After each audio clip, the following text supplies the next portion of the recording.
শেখ সাহেবের পরিবার কিন্তু এদেশে আসছে ইসলাম প্রচার করার জন্য। আমার মূল উদ্দেশ্যটা কি ছিল? শেখ সাহেব প্রথম কেন অ্যারেস্ট হয়েছিলেন? আসি এনসিপি নেতা জনাব হাসনাত আব্দুল্লাহর আহ্বানে সাড়া দিয়ে আপনারা আওয়ামী লীগ নিষিদ্ধের আমলে মানে আন্দোলনে যমুনা ও শাহবাগে গিয়েছিলেন। সেখানে হাত পাকা হাতে অনেককে আমরা দেখেছি। সরকার আওয়ামী লীগের কার্যক্রম নিষিদ্ধও করেছে, কিন্তু এরপর থেকে সোশ্যাল মিডিয়ায় অনেকে আলোচনা করছেন, আমাদের ঘোষণায় অনেকে মন্তব্য করেছেন ইসলামী আন্দোলন বাংলাদেশ গত 15 বছরের সুবিধাভোগী, অর্থাৎ আপনারা গত 15 বছরে সুবিধা নিয়েছেন। বিএনপি জামাত বর্জন করেছে এমন কিছু স্থানীয় নির্বাচনে আপনারা অংশ নিয়েছেন।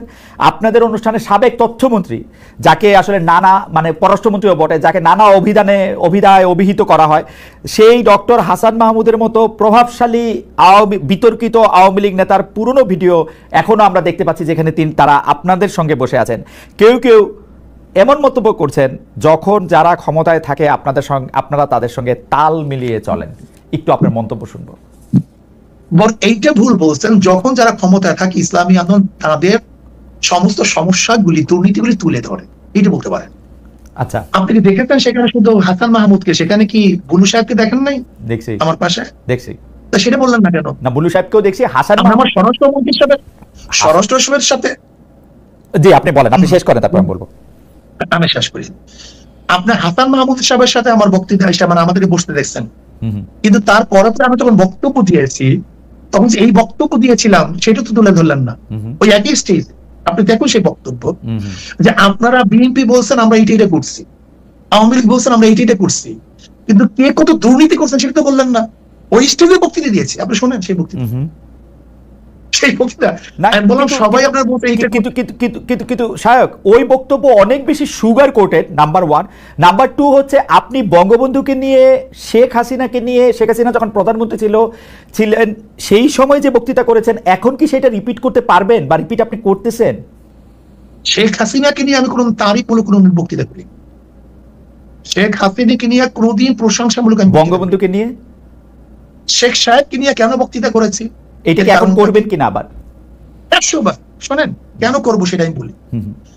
আমি বললাম না আমি কোনো জিনিস রোজাত করি নাই, তো কোনো জিনিস রোজাত করিনি। ওকে, যখন শেখ সাহেবের মূর্তি টানানো হয়েছিল তখন আমি কি বক্তৃতা করেছিলাম, যে 72 বছর পরে যদি লেনিনের মূর্তি ক্যারিয়ান দিয়ে তুলে সাগরে ফেলে দেয় তাহলে আজকে হোক কালকে হোক এই বুড়িগঙ্গা এই মূর্তিকে ফেলানো হবে। এই বক্তৃতা আমার, আমি শুনছি না, আমি জানি না, এবং সেইটা দেখছি।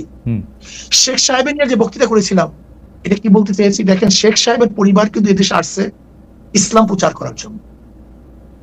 আমার মূল উদ্দেশ্যটা কি ছিল? শেখ সাহেব প্রথম কেন অ্যারেস্ট হয়েছিলেন? হিন্দুদের মাধ্যমে তিনি অ্যারেস্ট হয়েছেন মুসলমানকে বাঁচাবার জন্য। আমি কি বলেছিলাম? শেখ সাহেব প্রথম কি রাজনীতি শুরু করেছেন? মুসলিম লীগ পাকিস্তানের পক্ষে রাজনীতি শুরু করেছিলেন।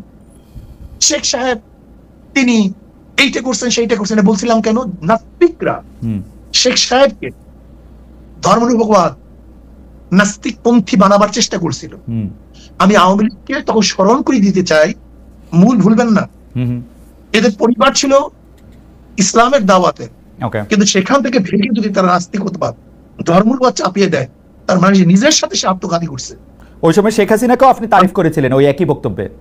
আপনি একই লাইনে বলেছিলেন যে শেখ হাসিনাও সেই বাবারই উত্তরাধিকার। আমার যদ্দূর মনে পড়ে, আমি একটু আগে শুনেছি, এবং তিনিও একই রকম ভালো মুসলমান, তিনি ভালো কাজ করছেন।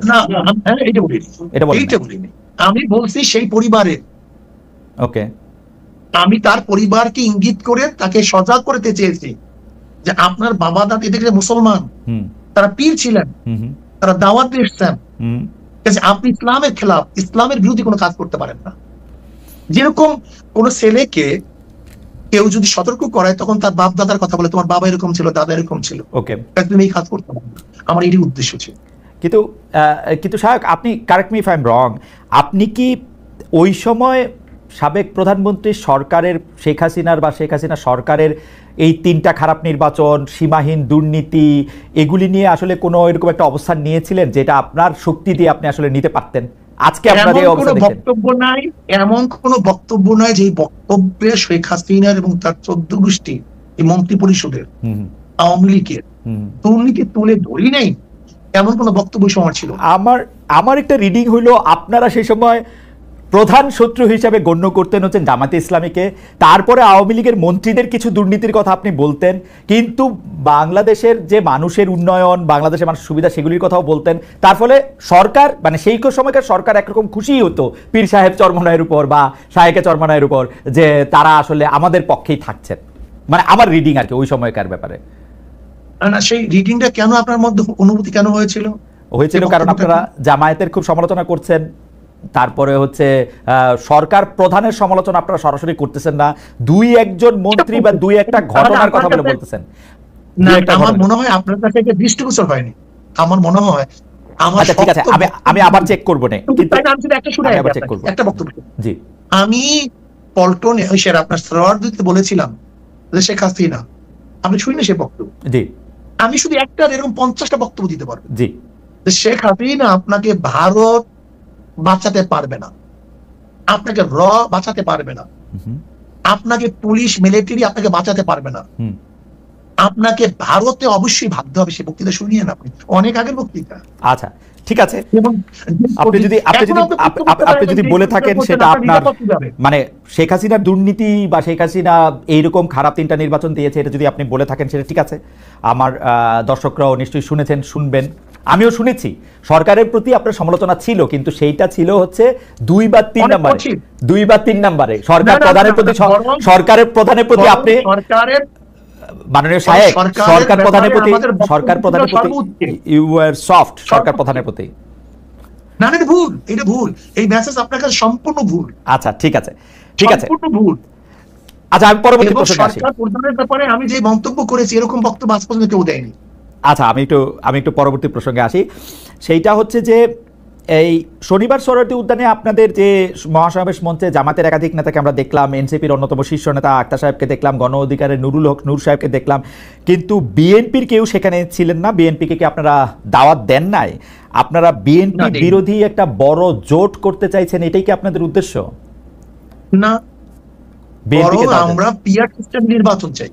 আচ্ছা, যেহেতু বিএনপি পিআর সিস্টেম চায় না, ওকে, আমাদের মূল বক্তব্য ছিল 3টা: সংস্কার, বিচার, পিআর সিস্টেম নির্বাচন। ওকে, কাজে যেহেতু এই পিআর সিস্টেমে নির্বাচনে যারা ঐক্য, আমরা তাদেরকে দাওয়াত দিয়েছি। বিএনপি যদি ঐক্য ছিল না, জন্য দাওয়াত দিইনি। বিএনপি যদি আগে বলে আমরাও পিআর বিশ্বাসী, আমরা তাদেরকে দাওয়াত দেবো, ভবিষ্যতে সমস্যা নেই। আমাদের দর্শকদের উদ্দেশ্যে আপনারা ভবিষ্যৎ দাওয়াত দেবেন, ঠিক আছে। আমাদের দর্শকদের উদ্দেশ্যে আর আমার বোঝার জন্য একটু, পিআর সিস্টেমে নির্বাচন কি আপনারা এখনকার সংসদে যেটি আছে বা পরবর্তী সংসদ নির্বাচনও তাই চাচ্ছেন, নাকি সেটা শুধু উচ্চ কক্ষের জন্য, আপার হাউসের জন্য পিআর সিস্টেম নির্বাচন? আচ্ছা ঠিক আছে, তাহলে এটা একটু বুঝানি। প্রত্যেক সিস্টেম আমরা পিআর সিস্টেম নির্বাচন। আচ্ছা, পিআর সিস্টেমে যদি আপনারা নির্বাচন চান, তাহলে কি এই 300 আসনে যে নির্বাচন হবে, সেই নির্বাচনে কোনো ব্যক্তি বা এমপি নির্বাচিত হবে না, তাই তো? না, তারা দল নিযুক্ত করবে, ভালো ভালো লোকগুলিদেরকে। না, ধরেন দল নিযুক্ত করলো, দল নিযুক্ত করে ধরা যাক ইসলামী আন্দোলন 50% ভোট পাইলো, সেই জন্য তারা 150 সিট পাবে। আর বাকি যারা 20%, 30%, তারা সেরকম করে কেউ 100 সিট, কেউ 50 সিট, কেউ 30, 20, 10 এরকম করে পাবে। আপনি যে 150 সিটে জিতলেন বা 150 সিটে জিতবেন পিআর পদ্ধতিতে, সেইখানে তো আপনি বাছাই করবেন কোন কোন সংসদীয় আসনে আপনার লোক দিবেন, তাই তো? তাই।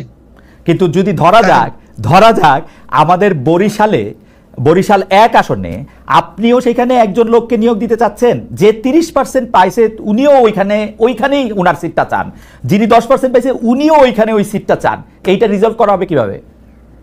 কোনো সমস্যা নেই, আমরা কম্প্রোমাইজ করে নেব। না, যার যেখানে প্রয়োজন সেখানে দেব।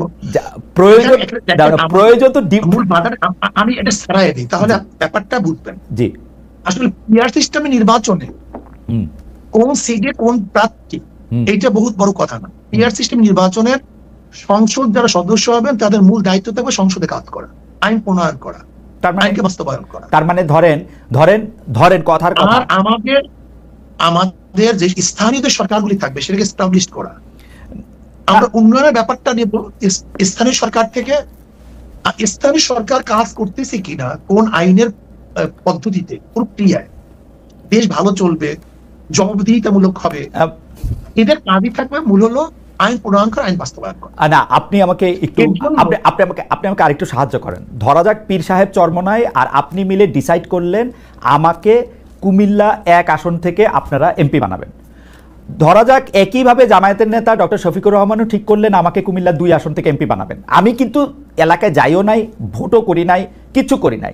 আমার পক্ষে তো এমপি হয়ে যাওয়া সম্ভব, তাই না? আপনারা যদি 50% ভোট পান, আপনাদের যদি 150 জন সংসদ, এইটা কি ঠিক হবে? আমি কি একটা ভালো জনপ্রতিনিধি হইতে পারবো? নির্ধারণ না করি তাহলে কি হবে? হ্যাঁ, এলাকায় নির্ধারণ করলাম, এলাকায় নির্ধারণ করলাম। আপনার এত পার্সেন্টেজ ধরে নেন, একটা বক্তব্য জি ধরে নেন, জি, আপনার এত পার্সেন্টেজ ভোট পেয়েছেন, আপনার সংসদে এত প্রার্থী আপনার আছে, হ্যাঁ হ্যাঁ, এখানে কোন এলাকা এটা তো নির্ধারণ করা জরুরি না? না জরুরি, কারণ হচ্ছে যে প্রত্যেকটা মানুষের তখন ভোটিং রাইটটা হয় আমাকে দাউদকান্দি বা মুরাদনগর থেকে নির্বাচিত করবে কিনা, আমি ভালো প্রার্থী নাকি এনসিপির উপদেষ্টা মহোদয় আসিফ সাহেব ভালো প্রার্থী নাকি কায়কোবাদ সাহেব ভালো প্রার্থী, ওইটা ওই এলাকার মানুষের right to choose there MP. তাহলে আপনি মার্কা নিলেন কেন? মার্কা নিছি তো হচ্ছে আমার আদর্শটাকে কম কথায় বলার জন্য, যাতে ব্যালটে আমার আদর্শটা থাকে, মানুষ জানবে আমি ইসলামী আন্দোলনের লোক, ইসলামী আন্দোলনের আদর্শটা মানুষ জানবে থ্রু আপনার মাধ্যমে। আপনি তো সব জায়গায় যাইতে পারবেন না, আমি আপনার বায়াতটা দিয়ে মানুষকে বলবো যে আমি হাত পাখার লোক, হাত পাখা হচ্ছে এটার আদর্শ, এই জন্য আমি মার্কা নিছি। কথা বলবেন একটু বলি? জি জি জি, ধরে নেন আপনার আসলে তো মূল মার্কা, যেই ব্যক্তি নির্বাচনে অংশগ্রহণ করছে সে যদি মার্কা নির্বাচন না করে তাহলে সেই ব্যক্তি কি কোনো নির্বাচিত হতে পারবে? ধরে না কেউ হতে পারে, অধিকাংশ পারবে না। অনেকে পারে, মূল তো মানুষের ভোট দিতে আসেন আদর্শকে, রাইট, আদর্শকে। যদি আদর্শকে ভোট দেয় আদর্শ ক্ষমতায় যাবে না, ক্ষমতায় যাবে সংসদে না। আমি একটু অল্প একটু বলি, আমি বছর 30 ধরে এই মাঠ পর্যায়ে সাংবাদিকতাটা দেখি, তো অনেক সময় কি হয় সাহেব জানেন, ধরেন আপনার আদর্শ দিয়ে আপনি আমাকে হাত পাখা দিলেন, মানুষ আমাকে আগ্রহ করে নিল, কিন্তু আপনি আমাকে না দিয়ে আমার বন্ধুকে দিলেন, মানুষ হাত পাকার আদর্শে থাকলেও তাকে নিতে রাজি না, তাকে কিন্তু ফেল করায় দেয়। এখানে আদর্শ ইম্পর্টেন্ট, ব্যক্তিও ইম্পর্টেন্ট সায়ক। আপনি শুধু আদর্শ দিয়ে পাঠাইলে কাউকে আপনি নির্বাচিত করে আনতে পারবেন না, এখানে দুইটাই গুরুত্বপূর্ণ। অবশ্যই অবশ্যই, কিন্তু আমি মনে করি ধরে নেন আমরা 10 জনের নির্বাচন অংশগ্রহণ করলাম 10 পার্টির থেকে, একজনে ভোট পাইছে 10,100, আর 90,000 মানুষ তার বিরুদ্ধে, তার 90,000 মানুষ কি তার প্রতিনিধিকে মানে সিলেকশন করতে পারছে? না, গণতন্ত্রের মজাটাই তো এইটা, গণতন্ত্রের মজাটাই তো হচ্ছে বেশিরভাগ মানুষ যাকে পছন্দ করে সেই হচ্ছে নির্বাচিত করবে, মানে শাসন ক্ষমতায় দায়িত্ব পাবে, সেইটাই তো। এখানে 10,000 মানুষ, আপনার 90,000 মানুষ তো আপনার বিরুদ্ধে, তার মেজরিটি হলো কিভাবে? না না, মেজরিটি হওয়ার দরকার নাই তো, বেশিরভাগ সবচেয়ে বেশি মানুষ যেটা করবে 10,000 মানুষ। আমরা গণতন্ত্রে সেইটা বাধ্য করতে চাই। গণতন্ত্রের অনেকগুলো পার্ট আছে মহিদুল, আপনি নিশ্চয়ই জানেন। গণতন্ত্রের পদ্ধতি কিন্তু একটা না, গোটা দুনিয়ার মধ্যে গণতন্ত্র ভিত্তিক নির্বাচন পদ্ধতি একটা না। না, আমি জানি একটা না, প্রচুর। আমাদের দেশে আসলে মৌলিক গণতন্ত্র ছিল, আমাদের প্রেসিডেন্ট নির্বাচন করে এখন পদ্ধতি ভিন্ন। আমার কাছে কি মনে হয় সায়ক, আমার কাছে কি মনে হয় জানেন, আপনি আমাকে কারেক্ট করেন ইফ আই এম রং, আমার কাছে মনে হয় যে আপনারা তড়িঘড়ি করে এই পিআর সিস্টেমের কথা বলতেছেন, পিআর সিস্টেমটার ভালো মন্দ বিবেচনা না করে, সম্ভাব্যতা বিচার না করে আপনারা পিআর সিস্টেমটা করার সময় এইটাও ভুলে গেছেন যে একটা 300টা আসনে আপনার 300টা ব্যক্তি গুরুত্বপূর্ণ। আপনি মনে করতেছেন শুধু মার্কাটা পাস করে আসলেই হবে, এরপর আপনি টেবিলে বসে 10টা লোককে আপনার ইচ্ছা মতো নিয়োগ দিবেন। This is not fair. আমাকে কথা বলতে দেন। জি বলেন। দেখেন, যদি আমি বর্তমান প্রচলিত নির্বাচনের কথা বলি, সেখানেও কিন্তু মেরিট ডিমেরিট আছে। আপনার পিআর সিস্টেমে নির্বাচনে মেরিট ডিমেরিট অবশ্যই আছে, কিন্তু আমরা দেখব মেরিট ডিমেরিটের মধ্যে কোনটার গ্রহণযোগ্যতা বেশি, কোনটার গ্রহণযোগ্যতা কম। আমার একটা ছোট্ট আবেদন, আমি জানি যে হুজুর আপনি অনেক লজিক্যাল লোক, আপনার সাথে আমি মানে তর্ক করার মানে দৃশ্যতা ক্ষমা করবেন, কিন্তু আপনি দেখেন যে এটার মধ্যে অনেকগুলি প্র্যাকটিক্যাল প্রবলেম আছে, সেজন্য আমি বলছি আমার কিচ্ছু আসে জানি না, আমি খুব ভালো করে জানি আপনি আমাকে এমপি নমিনেশন দিবেন না, সো আমার কোনো স্বার্থ নাই। আমার চেয়ে অনেক